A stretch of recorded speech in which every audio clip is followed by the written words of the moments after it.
জুলাই সনদ বাংলাদেশে হবে সকলের ঐক্যমতের ভিত্তিতে। আপনি নতুন করে আবার ষড়যন্ত্র করার অবস্থায় নিয়ে যাবেন না দেশকে। যারা সরকারের দায়িত্ব পালন করছেন, আপনাকে বলে দিচ্ছি, গত 16-17 বছর এই দেশের মানুষ, বিশেষ করে বিএনপি যে কষ্ট স্বীকার করেছে, যে নির্যাতনের শিকার হয়েছে, বাড়ি ঘর থেকে উচ্ছেদ হয়েছে, ব্যবসা বাণিজ্য নষ্ট করেছে, শত শত লাখ লাখ মামলা মাথায় নিয়ে ঘুরে বেরিয়েছে, পেশা করতে পারে নাই, এবং অনেকে অসুস্থ হয়ে গেছে। মির্জা ফখরুল ইসলাম আলমগীর শতাধিক মামলার আসামি হয়ে বিভিন্ন আদালতে তাকে হাজিরা দিতে হয়েছে।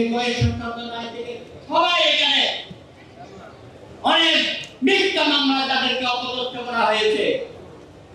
মাফিয়া সরকার শেখ হাসিনা, আপনি পালিয়ে গেছেন, আপনার দোসররাও কিন্তু পালিয়ে গেছে, কিন্তু এখনো বাংলাদেশে যারা তৎপর আছে, আপনি তাদের সাথে টেলিফোনে কথাবার্তা বলেন, উস্কানি দেন, তাদেরকে বলেন সভা করো, মিছিল করো, সভা সমাবেশ করো, নির্বাচন ব্যর্থ করে দেন। হবে না। আপনি বলেছিলেন বাংলাদেশের হিন্দুরা নাকি দুই নৌকায় কাজে গেছে, অর্থাৎ একটা বাংলাদেশে আর একটা নাকি ভারতে।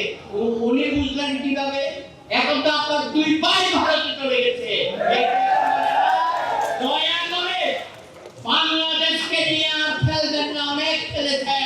জনাব তারেক রহমানের নির্দেশনায়, তার পরিকল্পনায় আমরা একটা সফল আন্দোলন করে আপনাদের পতন ঘটিয়েছি, ফ্যাসিস্ট সরকারের চির অবসান ঘটিয়েছি। আগামী দিনে বাংলাদেশে আর আপনার স্থান হবে না।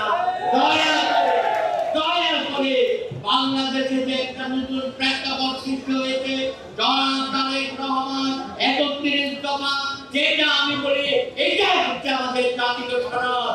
এটার ভিত্তিতে আগামী বাংলাদেশ আমরা গড়ে তুলব।